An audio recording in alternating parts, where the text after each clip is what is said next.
Russia's critical border radar station, the electronic eye overseeing a vast expanse of sky, became the target of an unprecedented Ukrainian UAV assault.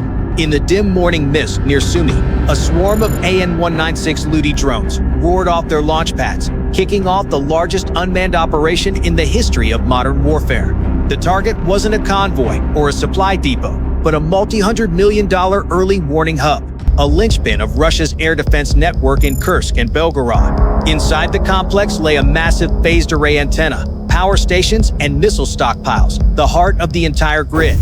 Worse, it served as the backbone for S-300 and S-400 batteries and fighter jets tasked with hunting UAVs. For years, this radar system was deemed untouchable, a steel shield that deterred any adversary. But this morning, that shield faced a challenge. Could a fleet of low-cost drones breach its dense defenses? And what would happen if Russia's eyes suddenly came under attack? The first Ukrainian AN-196 Luty drone roared off its concealed launch site near Sumy, just over 30 kilometers from the Russian border. Every 20 seconds, another followed, engines shrieking, leaving thin trails of white smoke that dissolved into the dawn mist. Within 10 minutes, nearly 120 UAVs had taken off from camouflaged field launchers hidden under forest canopies and abandoned warehouses around Sumy.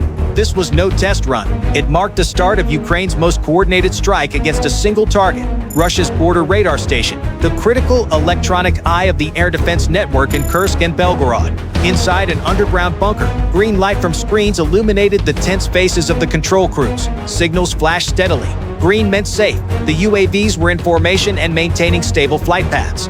Skynote S, the AI brain on each AN-196, sent back steady streams of data, confirming everything was on track.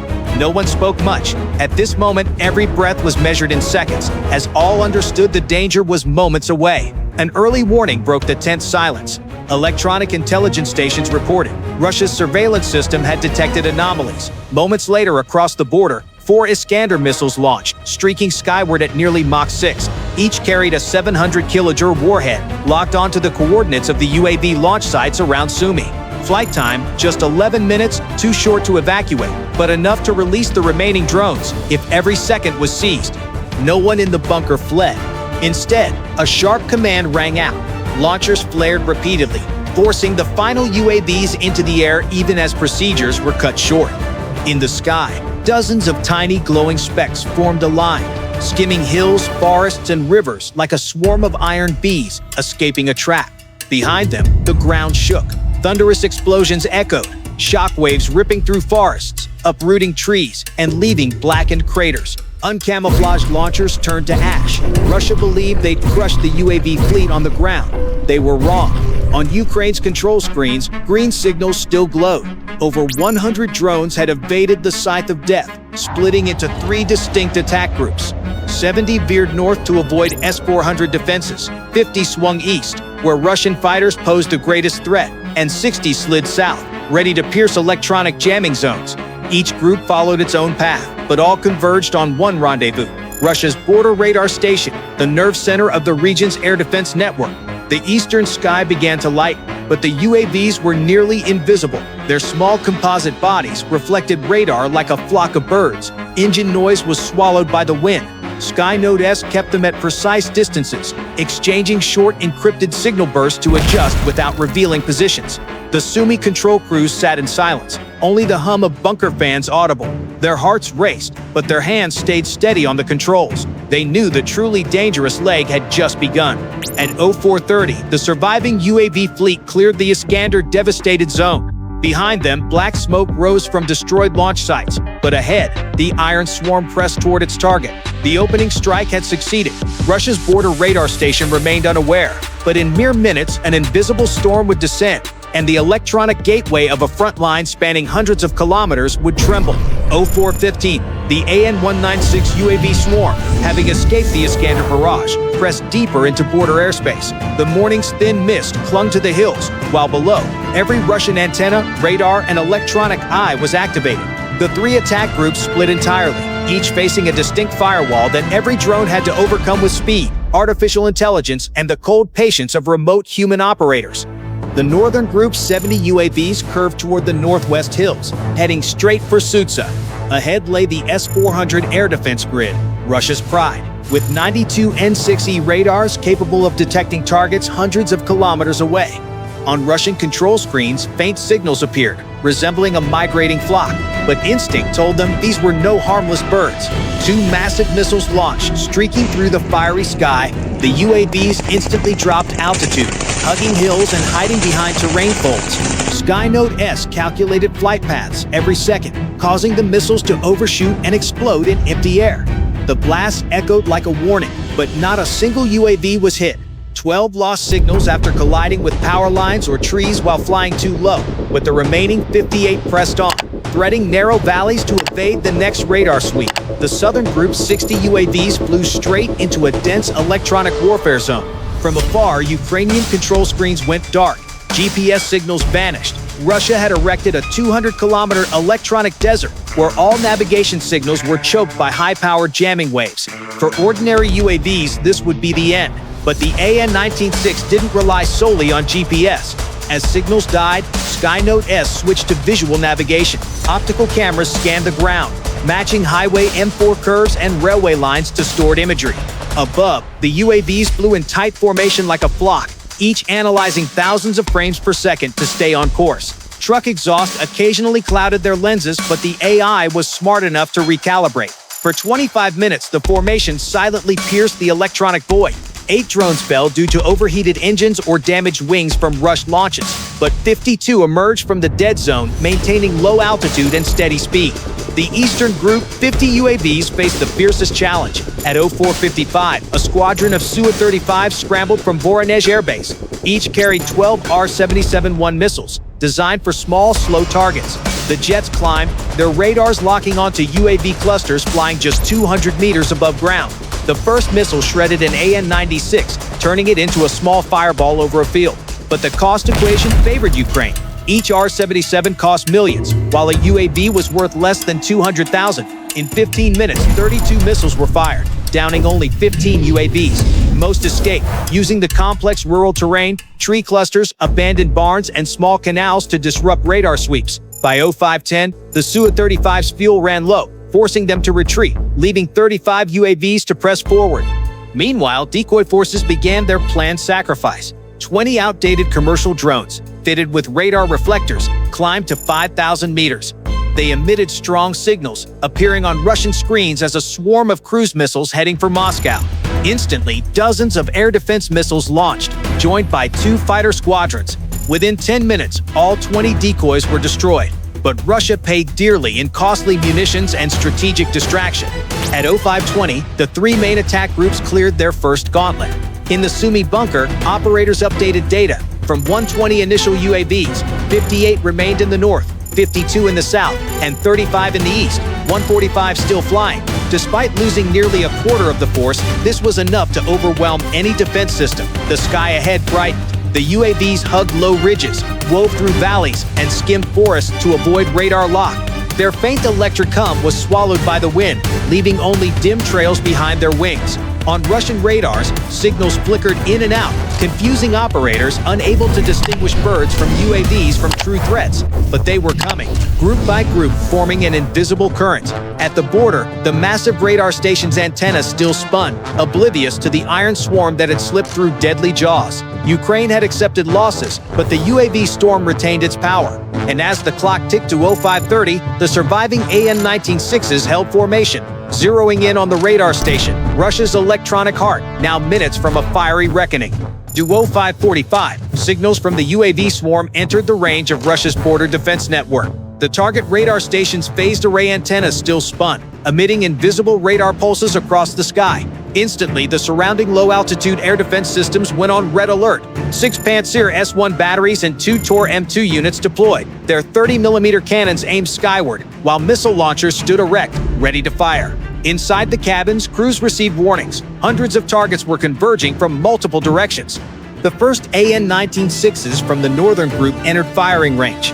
Pantsir radars flashed red with alerts. Operators struggled to lock targets, but the software couldn't keep up with the sheer volume. 457E6 missiles launched, shredding 2 UAVs in small fireballs. The other 2 missed, exploding mid-air. Instead of scattering, the UAV cluster adjusted altitude per Skynode S instructions, splitting into groups of 8 to 10, encircling the target from multiple angles. This was Ukraine's programmed Wolfpack tactic. When 1-2 drones were destroyed, others exploited the gap to break through.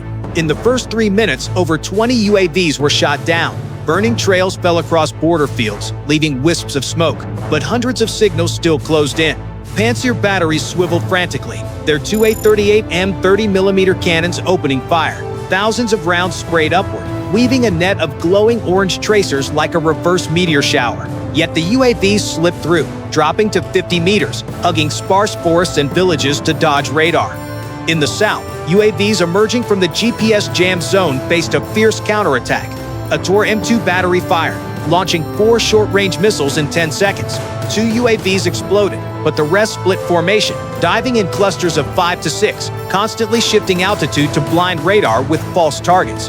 The Tor operator cursed, knowing each shot burned millions while the enemy lost mere thousands.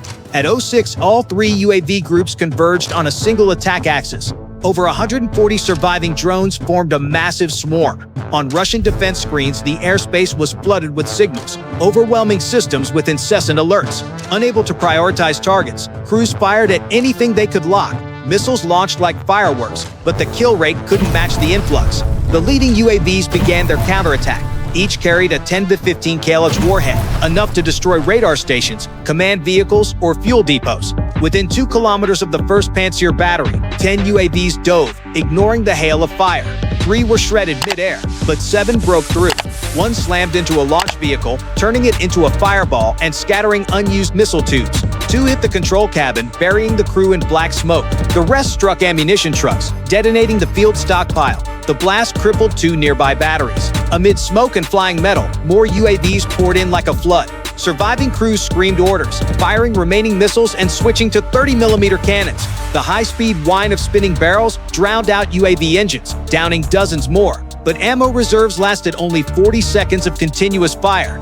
As magazines emptied, crews could only watch tiny dots on screens closing in. From the east, 30 UAVs approached in a ragged formation, using a new tactic. Flying low, cloaked by smoke and debris from earlier blasts. Radars couldn't distinguish real signals from falling wreckage. Defense crews waited for visual confirmation to fire, but by then, the range was too close. A wave of UAVs slammed into a radar vehicle, twisting its spinning antenna into scrap. At 0612, explosions rocked the border region. Multiple Pantsir and Tor systems were destroyed, with surviving batteries nearly out of ammo. Above, Ukrainian UAVs kept coming. They didn't act alone, but moved in coordinated clusters, dividing targets. Some hit fuel depots, others command vehicles, and the rest targeted secondary antennas and cabins. Black smoke billowed, flames painting the sky red. Russian soldiers fired small arms in desperation, but 5.45mm and 7.62mm rounds only punched small holes, unable to stop the drone's kamikaze dives. All efforts merely delayed the inevitable. By 0620, the outer defense layer around the radar station had collapsed. From afar, Ukrainian operators watched their screens as UAV signals breached the perimeter, nearing the strategic target. For them, the real battle was just beginning. Ahead lay the massive radar station, the heart of the region's air defense. With over 100 UAVs still in play, Ukraine was poised to deliver a fatal blow. 0630, as echoes of the outer defense's explosion still rang, the remaining Ukrainian UAVs dove straight for the core target, the massive early warning radar station perched on a border hill. From a distance, its phased array antenna, towering tens of meters, spun steadily, emitting powerful radar pulses. But it was now a shadow of an eye about to go blind. The first wave of over 30 UAVs split into 3 attack vectors. The first group dove head-on into the radar tower. 4 exploded on the roof, shredding the phased array antenna, turning the multi-ton steel structure into twisted fragments.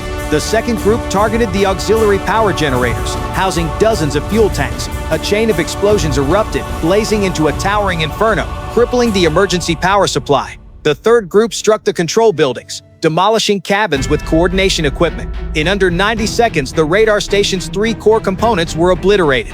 Russian forces tried activating backup power, but it was too late. With the power grid cut, surrounding S-400 and S-300 systems went blind. Batteries reliant on the radar's data could only wait in despair. The sky before them became a void as UAVs kept coming. At 0633, a second wave of nearly 40 UAVs launched a follow-up strike. This time, they targeted not just the radar, but its supporting infrastructure. UAVs slammed into transformers, destroying the medium-voltage grid. Secondary antenna towers were blown apart, cables burned and sagged like severed nerves. Fire suppression tanks were pierced, spilling useless torrents onto scorched ground, while chemical tanks spewed toxic white smoke.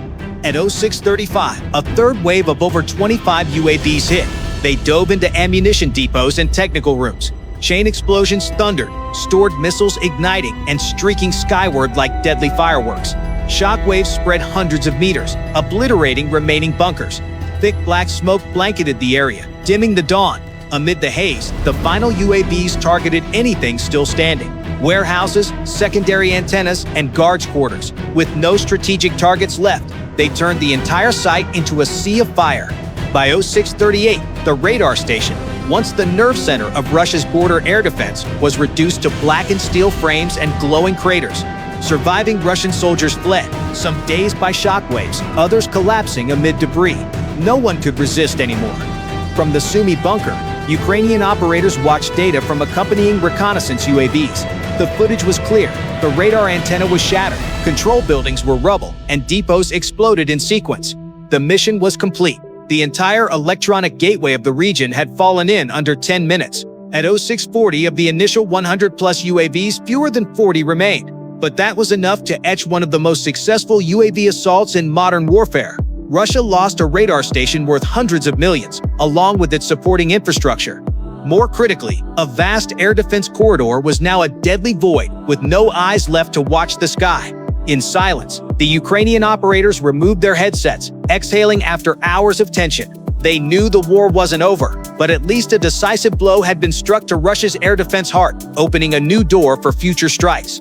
07. Smoke still billowed from the radar station's ruins, while above, Ukraine's last UAVs circled and self-destructed, leaving an eerily empty sky. The strike was over, but its shockwaves began to spread. For Ukraine, the cost was steep. Over half the UAVs lost to gunfire, electronic jamming, or collisions from flying too low. But the strategic gain was immense. Russia's key border radar station was erased. The surveillance system covering a swath of sky from Kursk to Belgorod was blinded, forcing Russia to scramble and redeploy air defenses from other regions. For Russia, the loss wasn't just equipment. It exposed a dangerous weakness: the inability of advanced air defense systems to counter cheap, intelligent UAV swarms. Despite Pantsir and Tor downing dozens of targets and early radar detection, the cost and speed favored the enemy. Each million-dollar missile traded for a drone worth thousands, an unsustainable equation. In the Sumy command room, Ukrainian officers stared silently at the final screen message: target neutralized. They understood this wasn't just a military victory, but proof that warfare's era had shifted. It wasn't mass tank armies that posed the greatest threat, but cheap AI-driven iron swarms that learned and coordinated to pierce any defense. Today's lesson of the skies was written in fire and steel. No radar or air defense system is absolutely safe. Victory in the 21st century doesn't belong to those with the most expensive missiles, but to those who harness technology, data, and the collective intelligence of small machines. And sometimes, to topple a giant, all it takes is hundreds of tiny wings striking a single fatal point. If you found this UAV assault story gripping and want to follow more thrilling analyses, hit subscribe to join us. Thank you for staying until the end, and we'll see you in the next video with even hotter developments in the skies of modern warfare.